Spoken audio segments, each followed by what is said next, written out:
Boa noite para quem é de boa noite. Hoje é a 10ª edição do programa Chama na Chincha e quem vai bater um papo com a gente é a DJ Júlia Vecchi. Chama na vinheta. Chama na Chincha! Chama na Chincha. Música, informação, bate-papo e chambração. Nas noites de quinta-feira, a partir das 20 horas. No canal Tocaia TV. Chama! Na Chincha! Chama!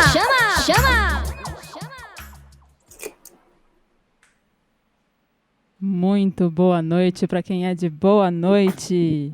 Muito obrigada mais uma vez ao DJ Goulart pelo raid.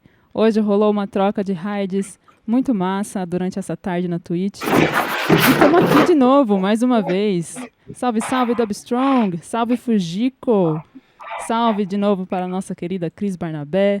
Salve para o Mock Groove. Muito boa noite a todos e todas. Se apresenta, DJ Rose. Exato. Ai, gente, eu sempre esqueço. Na próxima, talvez, eu me lembre. Eu sou DJ Rose e vocês estão no canal Tocaia TV. Geralmente, às quintas-feiras, a gente faz um programa de bate-papo aqui na Twitch, que é chamado de Chama na Chincha. A gente convida pessoas para bater um papo com a gente chama na chincha alguns amigos, conhecidos e colegas aqui da Twitch e fora da Twitch também, para a gente se conhecer e bater um papo. A nossa convidada da noite já está em cena, Júlia Vecchi, muito bem-vinda. Salve, salve! Muito obrigada, Tocaia, pelo convite. Chamada na Chincha hoje. Vamos deixar a conversa fluir, falar do que a gente mais gosta, música, discos, vida, cena cultural. Vamos aí. É isso aí. Chama, DJ Micheletti. Agora é sua vez de se apresentar. Eu sou DJ Micheletti, saúdo todo mundo que está aí acompanhando. Eu gostaria de dizer que vocês todos estão convidados a participarem desse bate-papo, não apenas eu e Rose aqui que estamos conduzindo, mas qualquer pergunta, comentário que vocês quiserem colocar, chama no chat aí e a gente faz essa ponte, faz essa interatividade. Eu tô aqui o tempo todo acompanhando o chat. Rose, lança aquela primeira pergunta braba e vamos deixar a nossa convidada falar e se apresentar. Chama! Arrasou. Júlia, a gente tem então essa primeira pergunta que geralmente a gente faz por aqui, que é uma pergunta simples, mas é de começar o papo. Qual que é o seu nome e como é que você gosta de ser chamada? Tá, olha, meu nome é aqueles nomes cabeçudos que todo mundo erra. Júlia Veckelman Campilha. Mais facilmente chamada como Júlia Vecchi, como DJ. Profissionalmente, eu corto o terceiro nome para manter o matriarcado, mas me apresento artisticamente como DJ Júlia Vecchi, e é isso. Para os íntimos é Ju, Julinha, Júlia, mil variações. Aí sim. A gente quer agradecer de antemão aqui por você ter aceitado o convite. A gente acompanha sempre quando dá o seu programa aqui na Twitch, Sala Solar. Como o DJ Micheletti já falou, você é a rainha da sala solar, então a gente agradece muito pela sua disponibilidade de estar aqui com a gente essa noite. Valeu demais. Eu que agradeço o convite. Hoje a gente está aqui na sala solar, que está mais para a sala lunar, mas é aqui que eu faço as lives, que eu trabalho, esse é o meu cantinho criativo. A gente gosta de deixar a conversa aqui fluir de maneira orgânica, né? A gente nem tem uma pauta. Então, já que a Rose falou de sala solar, conta pra gente como você chegou nesse nome? Nossa, boa pergunta. Comecei... Nossa, agora pensando aqui, nunca me preparei para responder. Realmente tô chamada na chincha. Quando surgiu... A Sala Solar, ela surgiu no contexto da Humanas TV, né? Então, a gente estava se organizando para ter horários semanais na Twitch, então isso tem um pouco a ver com o começo da Humanas, que na primeira semana não teve nome de nada, a gente só se organizou em horários. O grande dia chamou Vitrolinha, que na essência já era humanas, e na semana seguinte a gente já percebeu que a gente tinha que estruturar um pouco mais o conceito, o que ia ser, e como naquela primeira ideia, naquela primeira live, eu já fiquei no período da tarde e amei, e nesse quarto, nesse espaço, vem um sol muito bonito, o sol fica aqui a tarde inteira, e era no horário do pôr do sol, eu falei, bom, solar eu sei que vai ser, mas aí eu ainda estava pensando o que era. Aí, conversando com o meu companheiro, ele falou sala, e aí juntou os pontos. Ele até hoje cobra direitos autorais sobre esse nome, ele fala que eu nunca comentei que foi contribuição dele. foi colaborativo o processo de sala solar. Aí e no sim. fim tem tudo a ver com a vibe do som, com o horário, com o sol. Muito massa. Você faz parte, né, da estruturação da Humanas. Conta pra gente, pra quem tá aí no chat e não sabe o que é Humanas, conta aí. Olha, a Humanas, ela é um coletivo, né?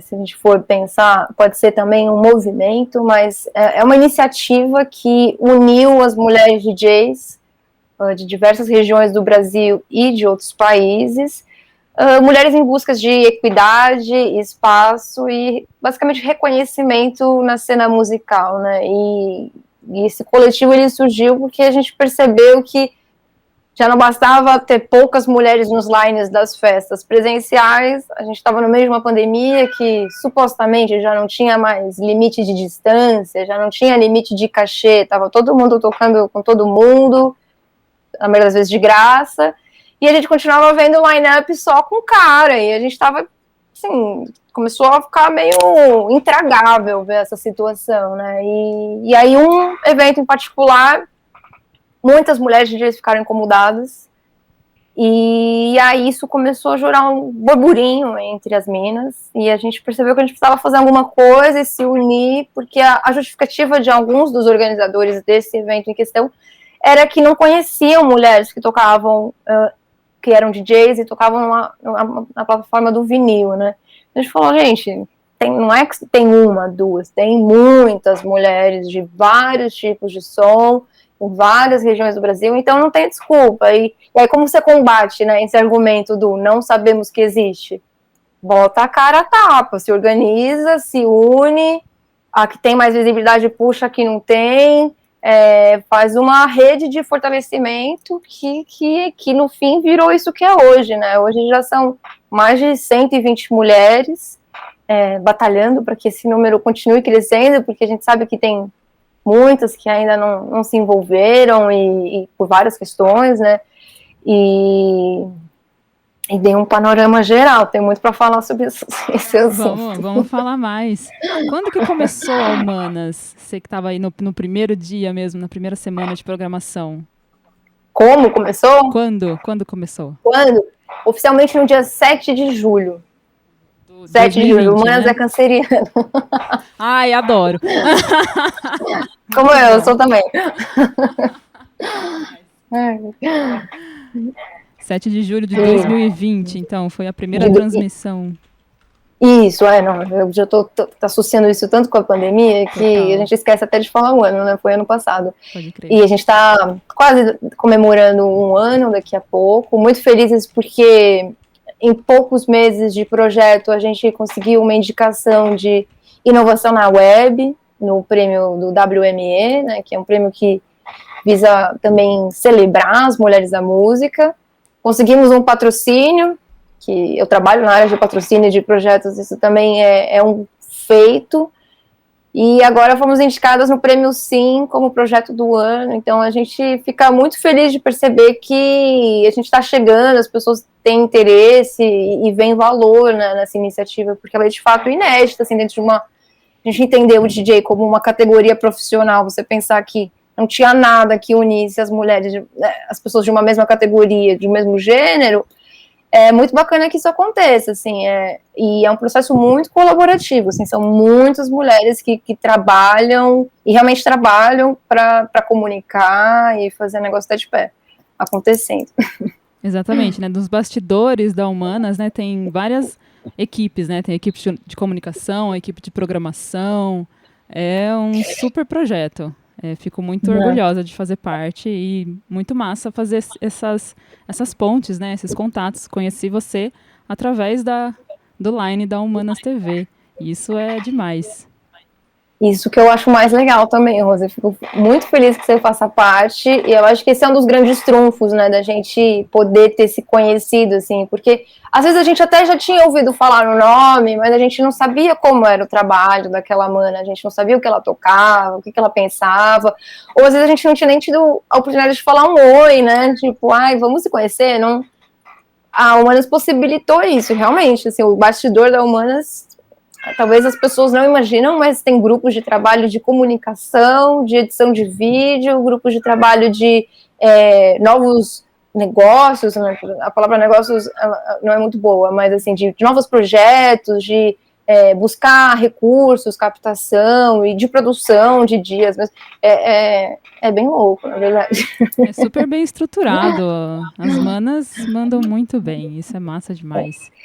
Mulheres, bota alguma coisa para uma mulher fazer, ela vai mandar muito bem no que ela está se propondo, entendeu? Essa é a verdade. É isso aí. Mana, eu vou talvez avançar um pouquinho no assunto, mas você citou que trabalha com captação de recurso. Gostaria que você contasse um pouco pra gente como que é esse trabalho. A gente aqui, como artista, a gente participou e participa de alguns editais aqui da cidade. Participamos com alguns da Lei Aldir Blanc, né, que foi a lei de... Emergencial cultura. Isso, exatamente. Ó. Muito bem. Por favor, conta pra gente como é que é esse trabalho, como que acontece a captação de recursos. Legal. Na verdade, captação de recursos é uma das minhas atuações. Assim, eu já trabalho na área cultural há uns 7 anos, né? E já passei por vários setores. Assim, já trabalhei desde em teatro, a galeria, e no meio dessa caminhada eu caí no meio das leis de incentivo. E como você comentou, assim, edital, Rouanet, PROAC, tudo são processos muito burocráticos, né? Então, da mesma forma que eles são burocráticos, eles são muito excludentes também, né? Porque é todo um vocabulário muito específico, é um formato que, às vezes, você tem um super projeto legal e você está fazendo ali com seu recurso próprio, ou fazendo num custo quase zero, e esse projeto podia ser beneficiado por alguma lei, e não é porque às vezes você não tem a ferramenta. Então, o meu trabalho nisso era dentro de uma agência, né, uma consultoria, e nisso eu fiz inscrição de projetos enormes, por exemplo, Museu da Língua Portuguesa, Museu do Futebol, Museu da Imigração, Museu do Café, para falar projetos de milhões, assim, mas também fazer a captação, né, a captação, ela está muito vinculada a projetos que são aprovados em lei de isenção fiscal. Então, basicamente, você tem uma iniciativa, você tem uma ideia, mas você precisa adaptar aquilo de uma forma que seja interessante para o setor privado, né? Então, você quer fazer um festival de música, mas a empresa tem que olhar para o seu projeto, para o seu festival e falar, vai ser interessante para mim. Por quê? Porque a comunidade local que vai ser beneficiada por esse projeto é do meu interesse, a faixa etária ou a região, eu quero ficar bem os moradores daquela comunidade. Tem vários interesses envolvidos, assim, esse mercado de lei de incentivo, a forma como a cultura é vista hoje em dia no Brasil, ela é muito dependente disso, e tem os seus efeitos maléficos, né, talvez projetos de vanguarda, ou projetos com menos apelo comercial, por assim dizer, eles acabam ficando um pouco de fora e não são beneficiados por esse sistema de investimento social que o Brasil promove, mas bem ou mal é o que a gente tem hoje em dia. Se não for essas leis, não é nada. Então, a gente tem que lidar com elas, e se você não é um profissional, se você não é uma pessoa que trabalha com isso, tentar buscar as informações, porque também não é algo que você não pode fazer se você não trabalha, né? Você tem muitos amigos que também fazem editais, aprovam, e já tem uma noção, então é conversar com quem você sabe que conhece um pouquinho e tentar fazer seu projeto ser aprovado e ser realizado. É uma fonte de renda para muitas pessoas, muitas instituições, muitos coletivos conseguem existir graças a essas leis. Muito massa. E as pessoas podem te procurar para conversar sobre isso? Como é que é? Falei muito. As pessoas podem te procurar para conversar sobre isso ou para saber de editais? Como é que funciona? Acho que Júlia não está nos Ué. ouvindo. O que houve? Ju, Acho você que, tá deu ouvindo? acho que deu uma picotada no meu som aqui, mas Eita. tô de volta. Mas a gente tá te ouvindo normalmente. Rolou. Vocês estão me ouvindo? Sim. Estamos ouvindo. Então, deixa eu lançar uma pergunta, pode ser, Rose? Ai, acho que pode. Vamos lá. Júlia, vamos para um lado um pouquinho mais pessoal, assim, ó. Conta pra gente a sua primeira memória musical, Minha primeira memória musical. se é que é possível. Provavelmente minha mãe ouvindo Michael Jackson no carro, em casa e na vitrolinha dela que ela tinha. Quando eu penso em música, acho que é Michael Jackson em casa, com certeza. Muito bem. E de que E maneira... vocês? Posso fazer as perguntas de volta? Eu também quero saber de vocês. Pra mim. Ó, Pode fazer isso? Pode. Vamos lá, Rose, começa com você. a minha primeira memória musical, gente. Eu não estava preparada para receber essa pergunta de volta. Chama na chincha. Então, já... Ó, tá vendo? Foi a primeira vez que o convidado chamou a gente, mas vamos lá. Bom, na casa da minha mãe, né, no cotidiano da família, o rádio foi uma presença constante. Tipo, eu tenho muita memória da minha mãe ouvindo música praticamente o dia todo, com o rádio ligado, seja para cozinhar, para limpar a casa, e tomando café. Então, ouvir o rádio era uma constante na nossa vida. Então, programas de rádio, programas durante a tarde, assim, é isso. Música pop. Inclusive, sua mãe tá aqui acompanhando a conversa. Ah, oi mãe. Cris Barnabé, minha mãe, gente. Parece, Júlia, que talvez se abriu o som do chat, eu não sei se é isso.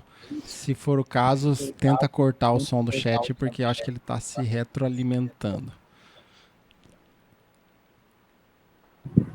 Acho que tá fechado Tá o meu fechado? som. Então Aqui. vamos que vamos. Vamos que vamos.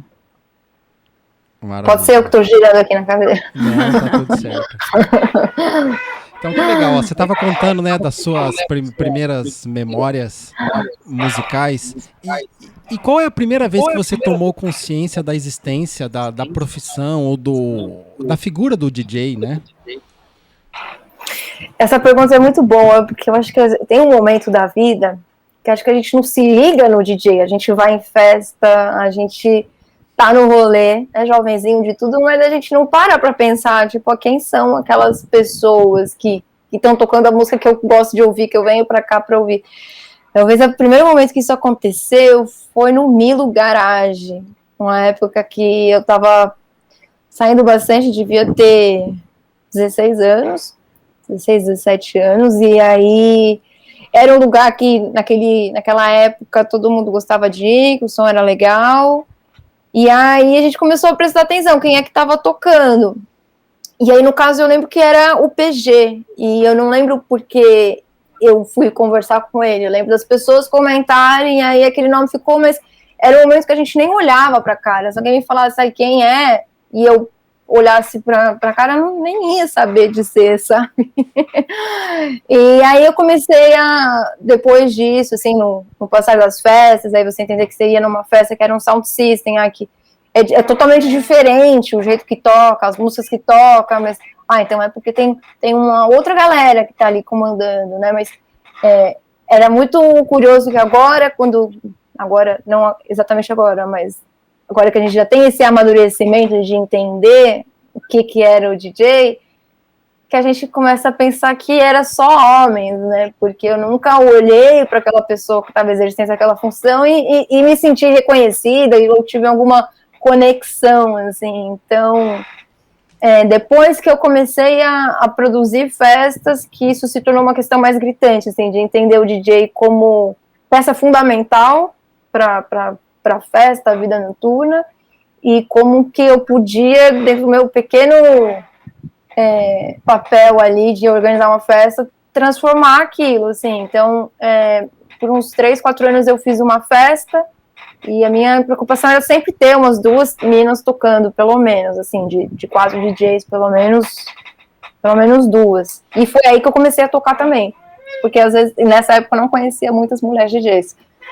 E aí eu já colecionava disco e falei, em algum momento eu falei, bom, eu não vou... Tô chamando os DJs para tocarem aqui na minha festa, não quero que nenhum deles toque para ninguém, então eu vou botar aqui uns discos enquanto ninguém chega.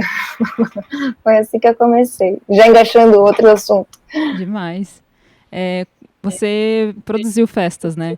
Conta pra gente como é que era, qual que era a festa, qual que foi o período que você produziu. Conta um pouco pra gente da sua trajetória como produtora cultural.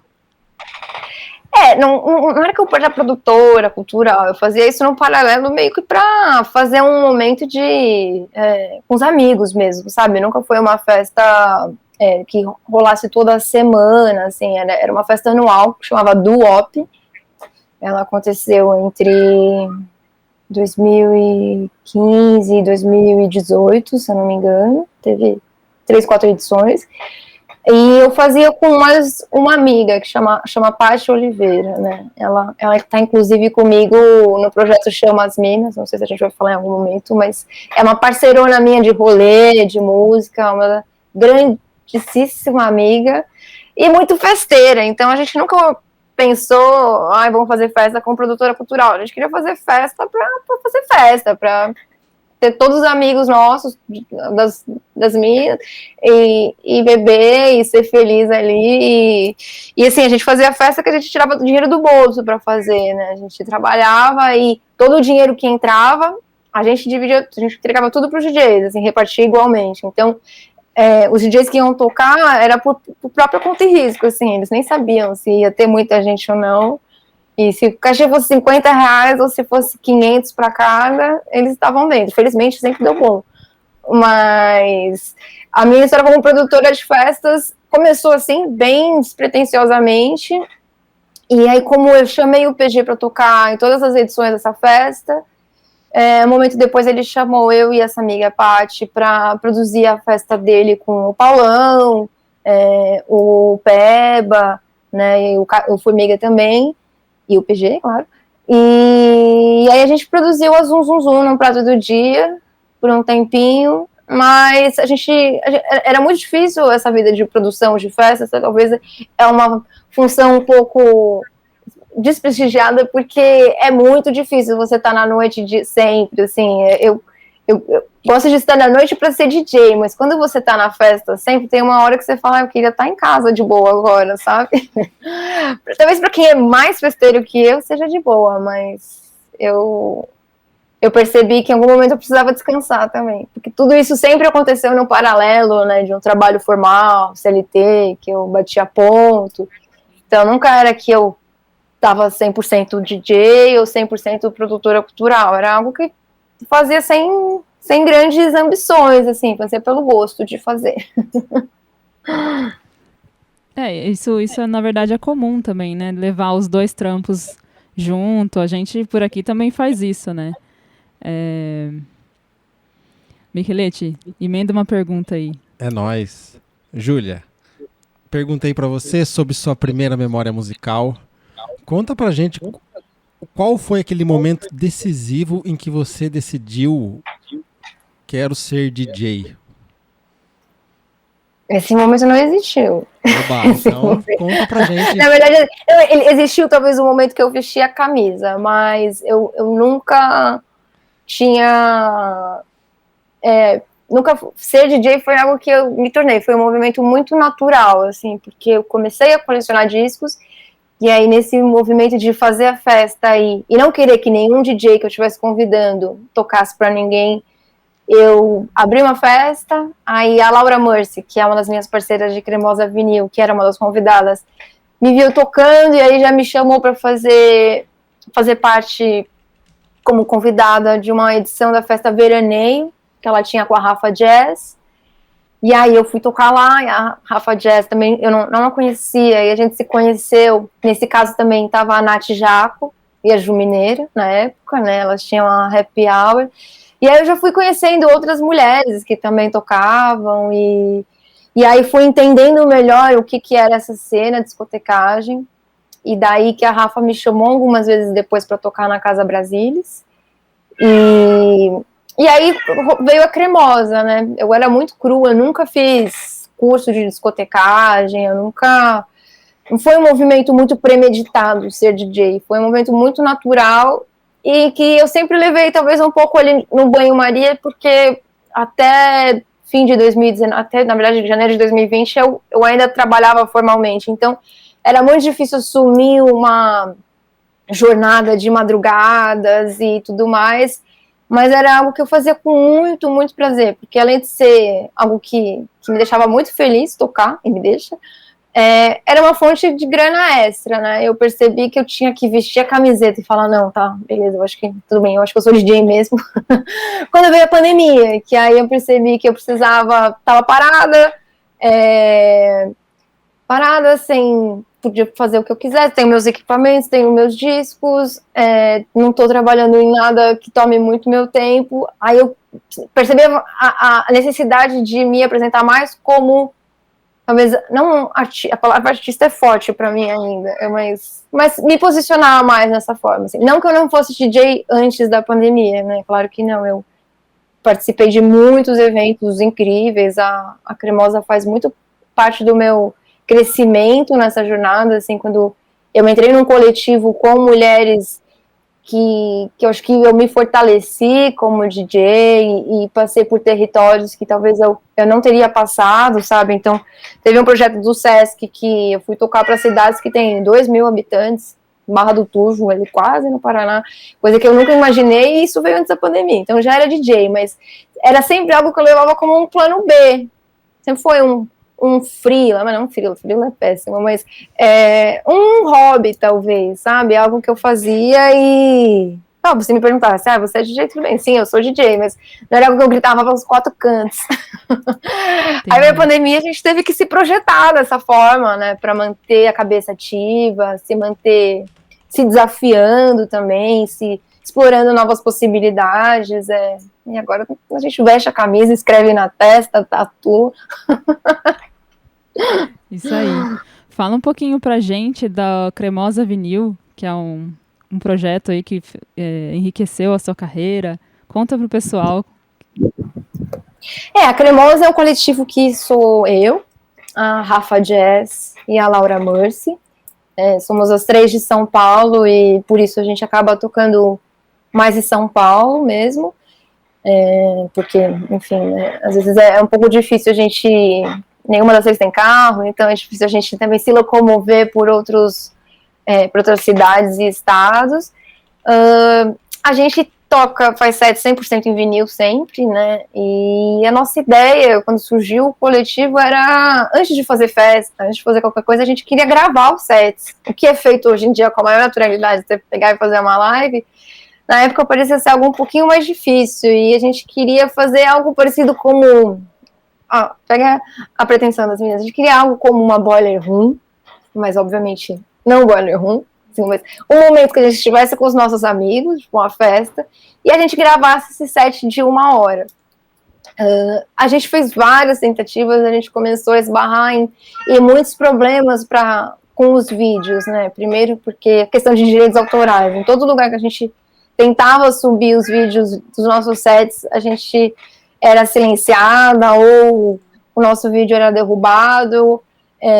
A gente fazia tudo às 3, né? A gente não tinha uma equipe de vídeo, uma equipe cuidando do som, então muitas vezes gravava o set inteiro, acabou a festa, chegava no dia seguinte e eu olhava o que a gente gravou, estava tudo ruim, o som não prestava, a imagem não tinha dado certo. Ou a ideia de também ter os amigos nem sempre dava certo, né? Como a gente queria.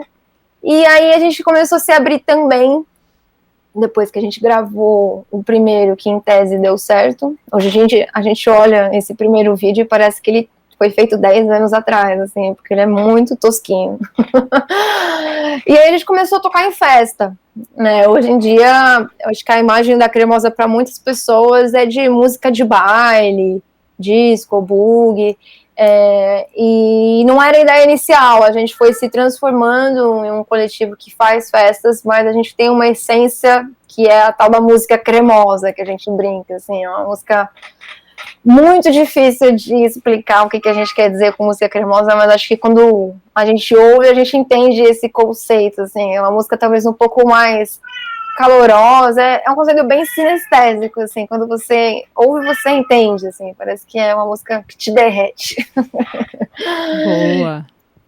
E a cremosa é isso, assim, eu percebo que pelo fato de eu fazer parte de um coletivo com mulheres, a carreira de DJ das três foi impulsionada, né? A gente chegou em lugares que talvez sozinhas a gente não teria chegado, porque acaba sendo três mentes pensantes, né? Ai, o que a gente pode fazer? Ai, vamos fazer uma proposta para o Sesc, o que a gente pode oferecer?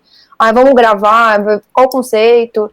Hoje em dia a gente, para além das festas, né, que obviamente a gente tem mais de ano que não faz, mas a gente tem um programa na Dub Lab também, e aí a gente esticou um pouquinho o nosso conceito de ser no vinil, a gente ainda, obviamente, assina como Cremosa Vinil, mas nesse programa de rádio a gente procura tocar coisas, é um programa mensal, e a gente coloca coisas que não só são em vinil, né, tem muita coisa que acabou de sair, tem coisa que nem saiu em vinil, pra gente realmente explorar esse universo de música cremosa sem perder.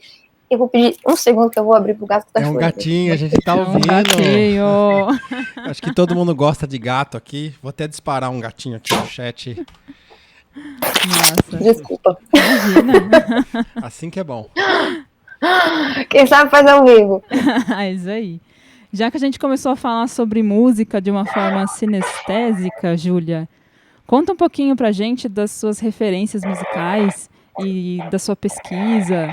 Vamos um pouquinho para esse assunto. Olha,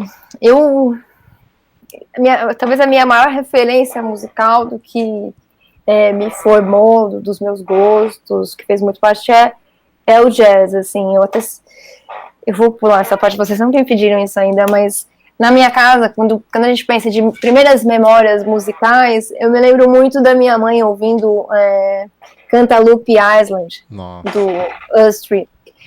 E era tanto essa música como várias outras nessa mesma pegada, né, mais jazz, e nesse caso era um jazz mais puxado para o hip hop, e isso ficou muito em mim. Então, quando eu comecei a pesquisar música, a gente começa a ter lá o Soul Seek, ou o Kazai, como era o nome daquele programa? Emule, isso.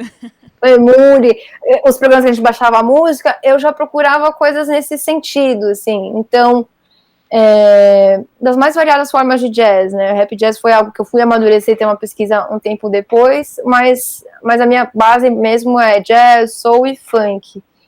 E é muito engraçado porque às vezes eu converso com as amigas, os amigos, e eu vejo que tem muita gente que teve essa base com música brasileira.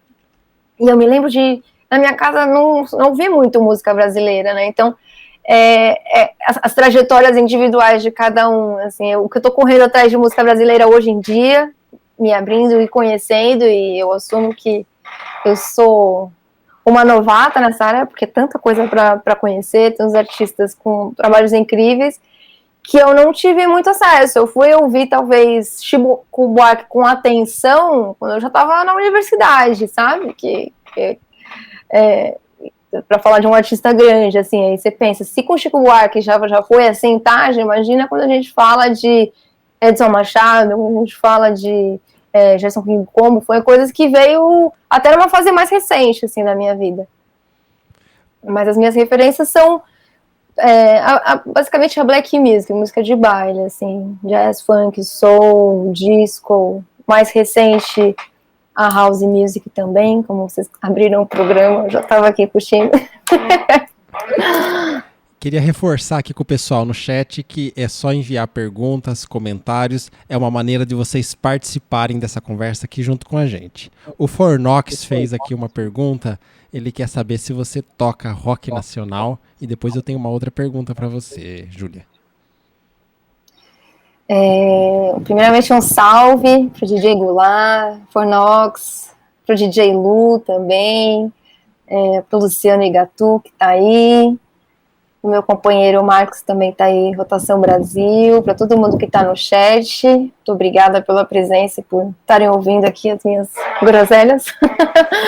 E eu não costumo tocar rock. Na verdade, eu tenho... A maior parte dos meus sets é no vinil mesmo, né? Eu fui adquirir um Serato, que é uma plataforma para conseguir tocar a música no formato digital, tem 1 ano e pouco, foi no carnaval passado que eu comprei um Serato, e aí o Serato que me abriu possibilidades para tocar coisas que eu não tinha no vinil, mas eu tenho pouquíssimo rock na minha coleção de discos, e assim, pouquíssima coisa de rock nacional, assim, não o suficiente para montar um set, ou para encaixar nas coisas que eu costumo tocar. Mas, ó, estão chamando na chincha aqui, hein? Rotação Brasil está dizendo assim, você tocou rock naquele evento do Sesc, abriu o show do Plebe Hood, kkkk. É verdade, a gente a Cremosa foi convidada a fazer um set a gente fez 2 dias de evento num festival que era em homenagem ao Woodstock, né, 50 anos de Woodstock. E aí o nosso grande desafio naquele dia, nesses 2 dias, foi preparar um set que fosse ao mesmo tempo cremoso, porque era cremosa vinil e a gente não abre mão do nosso conceito, e ao mesmo tempo que trouxesse as referências da época e que tivesse a ver com o Woodstock, né? E aí esse foi um set realmente que puxou mais pro funk rock, assim, e a gente abriu para o Plebe Hood, que na situação fez umas falas bem reaças, e aí já deu uma desencantada. Eita! Vamos falar de bastidores. Inclusive, Rotação Brasil é meu companheiro, Marcos, um beijo pra você. Um salve pra Rotação Brasil, obrigado pela sintonia. Então, ó... Eu vou até falar aqui que eu dei o crédito da Sala Solar, não sei se ele tava, mas ele sempre fala que eu não dou crédito, ele teve o crédito aqui. Muito bem, excelente nome, e que eu acho que tem a ver com um pouco com a pergunta que vem na sequência. Já que Plebe Hood decepcionou um pouquinho, a gente sabe que você já abriu para grandes artistas. E isso deve ser uma honra muito grande. Eu acho que você poderia comentar a respeito disso. Sabemos que, por exemplo, você já abriu show para Sun Ra. Imagino que deva ser uma grande honra, uma grande emoção. Então aproveita e fala disso pra gente, que eu acho que tem tudo a ver. Não, só de falar disso já me arrepia, porque, como eu comentei com vocês, assim, para eu vestir a camisa de ser DJ, para mim demorou muito tempo. Então, às vezes que eu recebi convites para participar de festivais e abrir shows de artistas que eu admiro muito, eu ficava em choque, assim, falava, caramba, tem tantos DJs aí, e vocês pensaram em mim? Sabe, tipo, é difícil de cair a ficha, assim, mas ao mesmo tempo, quando você tá fazendo, você tá ali tocando, você percebe que talvez você fosse realmente a pessoa certa, né? Acho que os 3 grandes artistas que eu abri foi o Mayer Hawthorne, que foi inclusive foi com a Cremosa e foi a primeira apresentação da Cremosa. E o Mayer, ele era uma referência para mim de artista contemporâneo, com uma pegada de som que lembra, parece que você está ouvindo música dos anos 60, 70, 80, cada música tem uma pegada, e ainda que ele seja um homem branco, com uma musicalidade incrível, e para mim foi assim, uma grande choque de realidade, assim, de perceber que, mesmo engatinhando, alguém confiou nas minhas referências e no que eu vim apresentando e falou, tudo bem, vai fazer parte disso. E aí depois vieram os 2 festivais Sesc Jazz, que eu fiz parte, que era o antigo, né, Jazz na Fábrica. Aí eu tive a ocasião de abrir para o Charles Tolliver, e no ano seguinte para a Sun Ra Orquestra, né, não foi pro Sun Ra, que infelizmente ele não está entre nós, e felizmente para ele já está lá no Cosmos.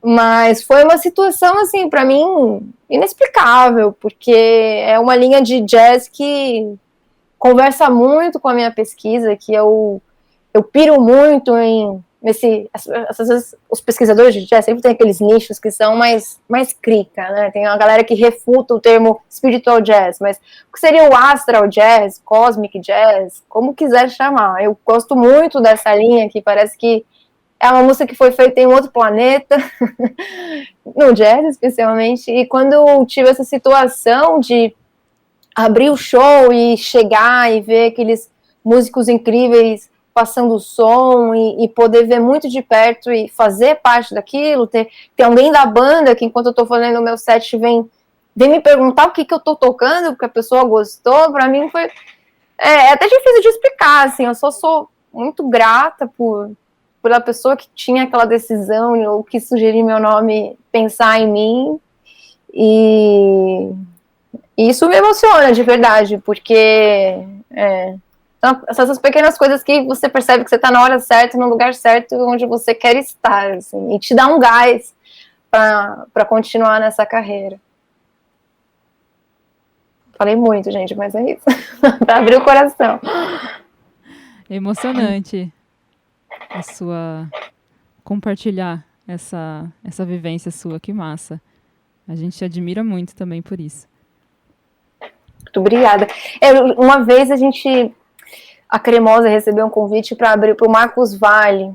E Uau. A gente estava muito empolgada para abrir esse show, porque, preciso dizer, né, acho que mesmo que você não goste de groove, não sei, você vai olhar para o Marcos Valle, você vai ouvir os discos e vai falar, tá, esse cara é foda. e só que aí não rolou esse evento, ele teve que ser cancelado, porque era uma galera do Rio de Janeiro, e aí acho que eles não venderam a quantidade de ingressos que precisava para o evento dar certo, e aí infelizmente foi cancelado. Mas essa seria uma outra grande honra, assim, que ainda não aconteceu, mas a vida vai acontecer um dia. Quem sabe? Então eu vou lançar uma pergunta. Me ocorreu, assim. Aquelas perguntas meio Jô Soares, sei lá, né? Nossa, vai. Quem foi que disse, Rose, que o Jô Soares... O Yuga que falou, Foi né? o Yuga. O Yuga comentou com a gente que o Jô Soares tem aquela história. Conta aquela história engraçada pra gente, né? Era tipo um clichê dele, assim, né? E é quase isso. Já que você falou aí, né, que teve uma festa que não aconteceu e tal. Teve algum rolê que você tocou, Júlia, e que deu muito errado? Ou que deu Nossa, ruim? teve. Opa! Credo, inclusive o Marcos estava comigo nesse rolê, tá aí no chat. Foi uma festa. Assim, como DJ, às vezes a gente entra em muitas furadas, né? Até é bom falar essas coisas, porque às vezes as pessoas acham que é só uhul, é só festa, e não é.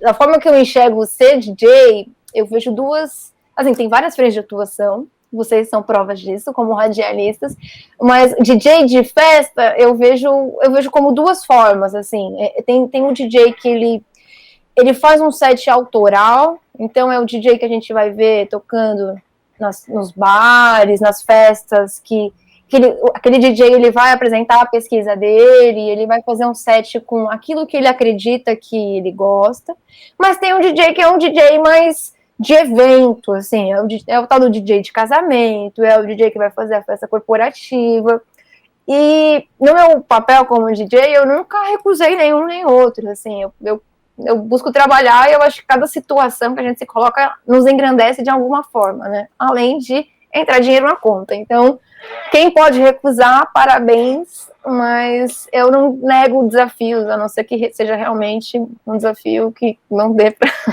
fazer um set de música sertaneja, eu vou passar, mas caso contrário, acho que como DJs a gente tem que ser muito aberto musicalmente para se propor a fazer coisas diferentes e de repente em situações ir até além do seu próprio gosto, assim. E teve uma vez que eu fui convidada, não vou dar nomes de situações, mas a gente foi fazer uma festa, que era uma festa de encerramento da área do audiovisual, né? Em tese, a galera do cinema era o público da festa. E nisso a gente esperava, né, que por ser a galera do cinema, é um público da cultura, um público, sei lá, não sei o que a gente pensa. Se tiver alguém do cinema no chat, pode dar seu testemunho de como que é as festas aí da área. Mas a gente esperava que seria algo mais próximo do que a gente faria autoralmente, né? Então, eu estava preparada para tocar os jazz, que fazem as pessoas dançarem, disco, o funk, o Marcos estava carregado do que tem de melhor da música brasileira, E na conversa com o contratante, a gente entendeu que teria um momento, que a gente fala que é um momento trash, né? Então vai ter funk, não tem problema, a gente toca funk, o que você quer? Vai ter reggaeton, a gente toca. Como DJ, você tem, da forma que eu vejo, tá? Pode ter gente que vai refutar esse argumento, mas o DJ trabalha com música, você tem que ouvir música, não só o que você gosta, entendeu? Pesquisar, saber o que tá tocando. Eu acho que é parte do exercício você entender o que a sua era, o que o seu momento, o momento que você vive, está consumindo, e de repente incluir coisas que conversam com o seu gosto em outros sets. Não sei, é necessário ser flexível, da forma que eu vejo. E então a gente estava preparado para esse momento trash. Tudo bem. E a gente levou todos os equipamentos, levou par de toca-disco, levou uma caralhada de disco, levou controladora também, para ter o momento, né, trecheira, que a gente não teria em disco de vinil. E aí daí que meia hora de festa, quando a galera ainda estava chegando, a festa aquecendo, já começa a vir muita gente encher o saco para pedir, assim, as maiores tranqueiras que vocês puderem imaginar. E essa foi uma situação que durou bastante tempo, né? E óbvio que naquela situação eu não ia discutir com o contratante, eu ia fazer o som, mas o que é muito desagradável é a forma, às vezes, que as pessoas vêm abordar o DJ, né? E eu nem sou uma pessoa que sou radical, ai, não me peça música, nada disso. Eu acho até legal que as pessoas tenham coragem, dependendo da forma como vai ser falado e o que vai ser falado, ou solicitado, mas as pessoas vieram muito com falta de educação, assim, você percebe que aquele discurso do eu tô pagando, ou faz o que eu tô, sei lá, ele é muito frequente nas pessoas que você menos imagina, né? Às vezes a gente julga, se eu tocar num lugar que é, sei lá, de boy, todo mundo entende essa expressão, mas se eu tocar num lugar desse, talvez o comportamento seja assim ou assado, eu já espero. Mas o ruim é quando a gente não espera, né, que aquele público daquele meio vai. Então essa foi uma festa que foi uma grande furada pra gente, porque a gente teve que tocar mais ou menos até umas 5, 6 horas da manhã, só trecheira, basicamente, a gente não estava esperando, e nada disso teria problema nenhum se a gente tivesse sido preparado, ou se tivessem sido minimamente educados e entendido que a gente também é pessoa como eles, da mesma forma que a gente toca, a gente também gosta de curtir uma pista, então toda vez que eu toco, eu também me imagino no lugar da pessoa que tá dançando, será que a pessoa tá curtindo, será que tá boa a vibe, você tem que ter um senso de empatia, né, você tá vendo que ninguém tá dançando, amigo, muda, sabe, e aí a gente tava proposto a mudar, né, mas essa talvez foi a maior furada, já teve outras, mas agora de cabeça, assim, essa foi uma situação que é tão chato que você começa a estar fazendo aquele trabalho sem prazer, sabe? Você só faz por fazer, não porque tá divertido. Você tá contando e a gente tá rindo aqui, vai, né? Eu tô observando nossas imagens aqui, o sorriso estampado no rosto da Rose. Eu tô curiosíssima. Aqui, ó, Rotação Brasil, né? Ele trouxe lenha pra essa chama aqui, porque ele tá falando que esse rolê que você contou foi de boa. Ele tá falando que tem um rolê do Algeniar, não sei se é assim que se fala, Algênia, que marcou muito Algenia. Mais. Nossa, esse já foi uma situação mais de lugar de mulher como DJ, assim, pequenas situações que a gente passa e extremamente desagradáveis e que talvez só aconteceram porque eu era uma DJ mulher. Mas ele é testemunha porque ele estava nas duas situações. Mas esse rolê que eu falei foi realmente péssimo. Não fala que não foi, não. Esse da Eugênia foi uma situação... Eu nem gosto muito de falar assim publicamente, porque são pessoas que podem ter acesso a isso. Mas eu tive que ouvir... eu não quero falar essa história não publicamente. Eu não quero expor a situação, porque pode ser rastreado. É nóis. Então vamos lá, vamos virar a chave. Vamos mudar de assunto. É isso aí. É só para confirmar. Olha só, você falou que você ouvia Cantalupe em casa. Pelo que eu entendi, é sua mãe que ouvia isso. Eu não sei se eu captei a informação corretamente. Quem é que ouvia esse tipo de som? Minha mãe, essa é a música da vida dela. Se eu colocar essa música aqui pra tocar agora, a porta vai abrir e vai vir ela dançando, entendeu? Que legal. Então, se puder, conta pra gente como foi crescer nessa família musical, nessa família que ouve Cantalupe Island em casa. A minha mãe, ela sempre ouviu muita música em casa também, Rose, que nem você. Quando você contou a história da sua mãe, inclusive salve, Cris. Quando você contou a história dela, eu me lembrei também que eu fuçava muito no armário de CDzinhos da minha mãe, e ficava mexendo nos encaixes e colocando, porque já era uma época que ela já tinha jogado fora, assim, os discos. Dá uma dor no coração, mas isso aconteceu. E a minha mãe, ela tocava piano na época, né? Então, ouvir música e o incentivo a realmente degustar e consumir música sempre foi muito grande, assim, tanto que quando eu acho que eu tinha uns 12 anos, eu fazia aula de violão, quando eu tinha uns 14, eu já fui pra guitarra, montei bandinha, né? Hoje em dia eu não toco mais nada, não vale nem a pena entrar muito nesse assunto, mas ouvia muito rock nessa época, inclusive, Fornox. Eu fui do HC há um tempinho aí. E aí sempre tive muito incentivo, assim, da família mesmo, para ouvir muita música e consumir, estudar instrumentos e ter acesso a tudo que é possível ter, assim. Foi realmente um privilégio na minha trajetória que eu acho que é o que vai te despertando também a ter uma sensibilidade maior para conhecer outros ritmos ou ter interesse posteriormente em ter uma coleção que culmina aqui hoje em dia, né? A gente pegar todo esse caldeirão de referência e devolver, assim, de alguma forma. Respondi? Não sei. Muito bem, chegou uma pergunta delícia aqui. Nosso grande amigo DJ Vilas fez uma pergunta legal. Você se lembra do nome da sua primeira banda? Cara, era uma banda que tinha tantos nomezinhos. Então dá pra contar mais de um nome. Vamos dar um salve pro Palheta em casa, que tá fazendo um raid com a gente. Bem-vindos. Mano, eu não me lembro. Amazombi, eu acho que chamava. Amazombi ou Devódicas. Devódicas era mulheres em russo. Acho que era Devódicas, porque era eu, a minha irmã, que fazia aula de bateria, eu era guitarra e a nossa amiga Japa, acho que não tá no chat aí, ela pegava o baixo. Mas era uma banda bem rudimentar, assim, a gente não chegou a tocar em lugar nenhum, era bem coisa de adolescente, assim, a gente ensaiava no espaço de música da escola, sabe? Nunca foi nada que se desenvolveu, assim. Depois, mais velhas, há mais ou menos uns 5 anos atrás, a gente se juntou, pegou os outros amigos também que tinham banda, e aí a gente fez uma festa aqui em casa e fez um flashback, mas eu acho que eram esses os nomes. Mas era bem tosco. A nossa inspiração, a minha inspiração maior, era aquele grupo que chamava Bulimia. Não sei se vocês conhecem. Conheço, sim. Então, era esse tipo de rock, assim, bem cru, né? Bem punk e gritado. Mas vocês faziam covers ou vocês compunham as canções? Só cover, né? A gente não tinha amadurecimento musical naquele momento para compor nada, imagina. Era só assim, era muito cru. Talvez se a gente tivesse botado mais energia, acreditado mais, a gente tinha se dedicado.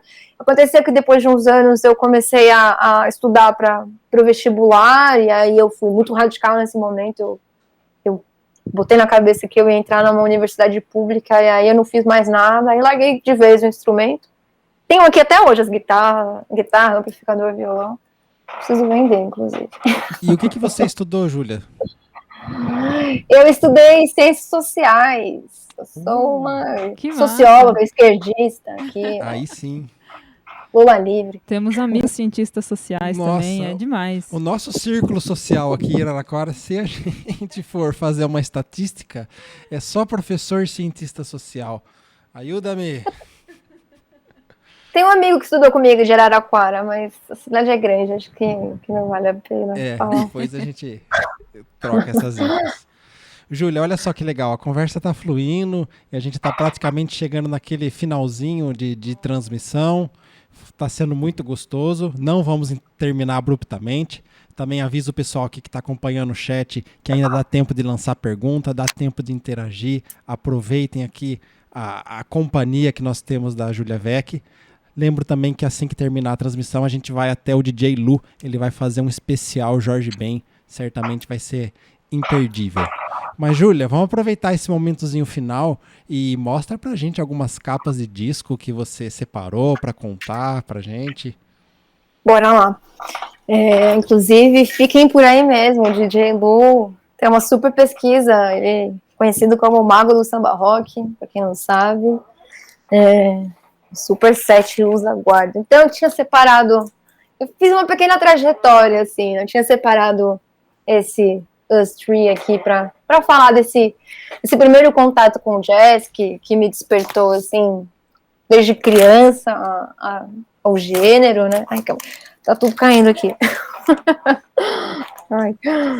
Então, esse que tem Cantaloupe, né? É um excelente disco, mesmo sem... Se não tivesse esse som, já era um disco incrível. Ainda no jazz... Eu não canso de falar desse disco, toda vez que eu tenho oportunidade eu vou falar sobre ele e sobre ela, que é o Alice Coltrane, Journey in Satchidananda. Eu me lembro primeiro... Pode falar. Desculpa, te interrompi, só falei empolgado que a gente tinha esse, perdão. Eu me lembro a primeira vez que eu ouvi um som desse disco e eu lembro que sem droga nenhuma na cabeça, assim, ó, sobra. A minha cabeça explodiu, assim, eu entendi, comecei a entender aonde o jazz podia chegar, né,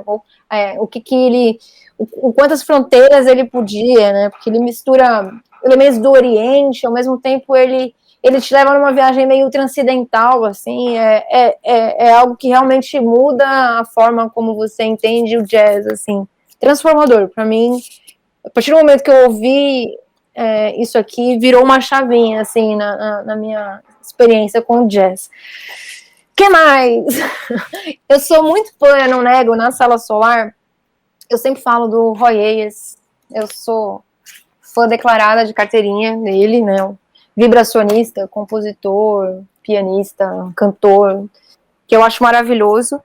Eu queria me ater em mulheres, então peguei esse disco da Sylvie Stripling, que é produção do Roy Ayers, então tudo aquilo que a gente chama no Roy Ayers tem nesse disco, mas amplificado com vocais maravilhosos, e é um exemplo de disco funk, que é uma super referência para mim nos meus sets. É um disco que ele é bom da primeira à última faixa, você pode ouvir ele inteiro e repetir, porque a experiência é muito boa. Tá esse brilho aqui, né? Vou mostrar assim. Não sei se as pessoas conhecem. Tem muitos samples, né? Esse disco. Então, às vezes as pessoas conhecem ele, mas às vezes não associa a capa, não associa a cantora. O que mais? Ainda em mulheres, né? Quando eu falo, eu tô correndo atrás para conhecer a música brasileira,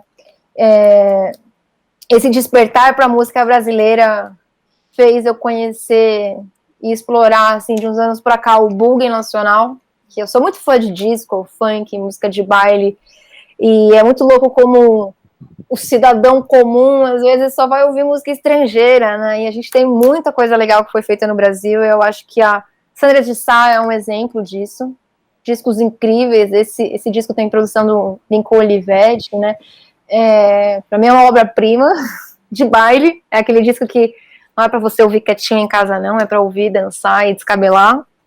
Então, para mim, é uma referência, assim, de como eu gosto de explorar também música nacional, o que eu gosto de conhecer. Gostaria de conhecer muito mais, tá? Mas esse aqui é um exemplo. E eu gosto muito de defender, assim, quando a gente fala em vinil, eu mostrei o disco da Alice Coltrane, eu mostrei o disco do Us Three, Sylvie Stripling, todos esses são discos importados, né? Então, às vezes é muito difícil, assim, para uma pessoa que está começando a colecionar e tá entrando, ter dinheiro para adquirir esses discos. Então, eu sou uma defensora de um encarne das coletâneas, e eu vou mostrar essa aqui, que é uma coletânea maravilhosa de disco funk, mas como eu estou mostrando essa, eu poderia mostrar outras 100. A gente tem coletâneas incríveis de baile, de música brasileira, de jazz, tem muita coisa legal, e ela tá aqui em caráter de resistência, pra gente não desvalorizar. Normalmente as coletâneas, elas são registros históricos mesmo do que era tocado nos bailes na época que elas foram lançadas, né? Uma coletânea era basicamente o melhor do melhor que tocava no baile que fez aquela coletânea, né? Quando você pega uma coletânea da Chic Show na mão, você tem certeza que tudo que você está ouvindo ali era o que fazia a galera dançar lá nos anos 80. E o quão valioso é isso hoje em dia, né? No mundo de playlist de Spotify, a gente ter um objeto físico na mão que transporta a gente para aquela época, assim. Então, essa foi minha seleção aqui para tocar. Maravilhoso, muito legal. O pessoal aqui no chat tá vibrando, né? E acho que Deixa eu ver. todo DJ aqui, pobre DJ como nós, né, sabe da importância de uma coletânea. Gostei Sim. muito que você pontuou, né, que muitos desses discos são caros, difíceis de conseguir, principalmente porque são importados, né? Então, a coletânea muitas vezes é a nossa salvação. Coletânea salva, como bem colocado Tá aí todo no mundo chat. falando aí e tal. Viva! Eu já vi colecionador falando, coletânea, sabe? Nossa, meu filho, você mora no Brasil? É o quê? Qual é o seu problema, sabe? Tipo, tá tudo bem, é óbvio que para fins de pesquisa, de profundidade naquele artista, você ouvir o álbum inteiro, ele te proporciona outra experiência para você entender aquele trabalho específico, mas hoje em dia a gente consegue ter acesso a boa parte, né, do que foi produzido, e buscar por isso acaba sendo até um fetiche, né, de colecionador, só ter os discos, os álbuns. Tem festa que eu já vi flyer, não aqui no Brasil, mas uma vez eu fiz uma festa que era assim, o flyer, festa de vinil, né? Apenas originais, no reissue, sabe? Não, nada de relançamentos, de repress, nada de coletâneas, nada de nada. Então, nossa, parabéns, você tem tudo original. O que você quer? Sei lá, um joia? Não sei. Tipo, parabéns pra você, mas musicalmente, na pista, aí é até uma outra conversa muito profunda. Qual é a diferença de você tocar... assim, sonoramente pode ter alguma diferença, claro, mas o público, ele não tá olhando se você tá tocando o disco original, se você tá tocando no arquivo do MP3, contando que seja em boa qualidade, obviamente, mas o público quer dançar, o público quer conhecer novas coisas, não ficar, eu ia falar uma palavra feia, mas não quer ficar te venerando porque você tem tudo no original, e isso é um vício eu vejo de alguns DJs mais consagrados, assim, hoje em dia, né? A galera se crescer porque tem as coisas. Eu acho de uma maturidade sem fim, mas... Eu vou aproveitar aqui para manifestar as interações do chat, né? DJ Vilas, o Lu, DJ Yuga, Oficina de Macacos, Wise Dubplay, todos esses aqui estão enfatizando que a coletânea salva. Vou aproveitar para ler aqui algumas informações. Olha o que o DJ Vilas está falando. Tem muito disco nacional que sai mais barato lá fora. O meu disco do Criolo, Nó na Orelha, paguei mais barato numa loja de Berlim na época, saiu mais barato do que aqui no Brasil. DJ Yuga diz aqui, né? Lembrando que tem música que só saiu em coletânea ou disco de novela, né? E o Mock Groove nos lembra que tem ótimas coletâneas de samba rock, com preciosidades, a gente confirma isso aqui, a gente tem umas capinhas de disco assim, feinha, você não dá nada, uma capa, na verdade não é nem feia, uma capa diz que não tem nada a ver, né? Tem umas bem bolado, rápido e rasteiro, sei lá, não tô lembrando o nome agora, mas, né, cheio de pedrada dentro. É isso aí. Versões, tem coisa que não vai ter no disco original, né? Esse preciosismo, ele não se justifica exatamente por nenhum desses argumentos, mas você comprar, vale mais a pena comprar lá fora, tem tempo isso, né? Porque com o nosso real Tem a ver com o câmbio, né? Esse é um tempo saudosista, que vale a pena. Pessoal, chegamos aqui ao nosso limite de horário, basicamente, já são 9h04, daqui a pouquinho a gente vai encaminhar lá pro DJ Lu, então vamos fazer as considerações finais. Rose, dá aquela letra. Sim, DJ Lu já está online, acabei de confirmar por aqui, daqui a pouco a gente manda o raid. Júlia, quero agradecer mais uma vez pela sua disponibilidade, por todo o seu carisma para falar com a gente, falar com o público. Foi um bate-papo muito gostoso e ficou a sensação de que ainda tem muito bate-papo para rolar, muita coisa para conversar sobre sua trajetória, sobre os seus projetos. Com certeza a gente quer te chamar mais uma vez na Chincha. Muito obrigada, mano.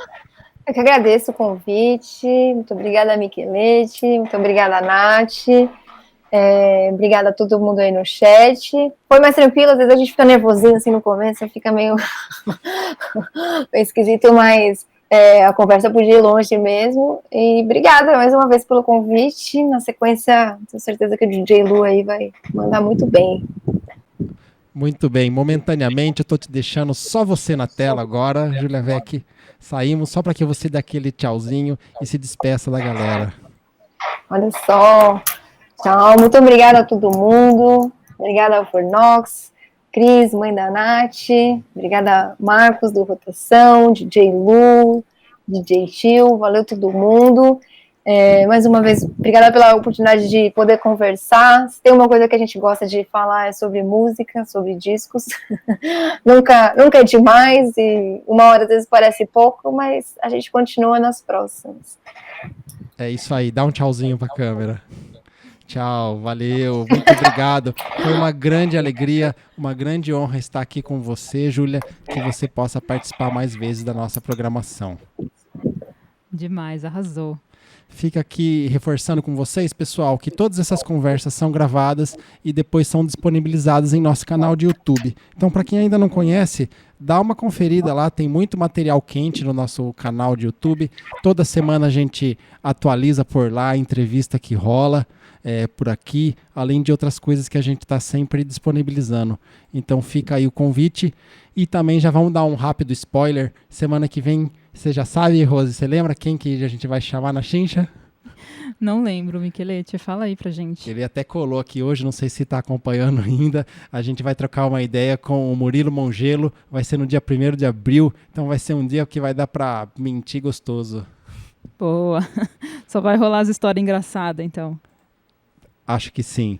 A gente agradece aqui demais a presença de vocês, DJ Vilas, a Cris Barnabé, o Tomás, o Yuga, a Forline, Dito sempre presente, Oficina de Macacos, o Andrew que chegou recentemente por aqui, também Rotação Brasil, chamou gostoso na Chincha, ajudou aqui a trazer os assuntos, foi muito divertido, a gente agradece a interação.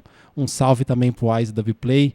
E a gente vai seguir agora até o DJ Lu, onde vai estar rolando um especial Jorge Ben, é imperdível. Eu não vou falar mais, Rose dá aquele goodbye e a gente chama na vinheta. Aí sim. Bom, pessoal, quero agradecer uma última vez pela presença de todos, pela companhia aqui. É sempre gostoso fazer os Chama na Chincha às quintas-feiras. É sempre massa bater esse papo, interagir aqui no chat. Daqui a pouquinho a gente chega lá na sala do DJ Lu para curtir muito som massa. Só Jorge Ben. Chama na vinheta. É nóis. Falou, pessoal. Boa noite. Chama na Chincha! Chama na Chincha. Música, informação, bate-papo e chambração. Nas noites de quinta-feira, a partir das 20 horas. No canal Tocaia TV. Chama! Na Chincha!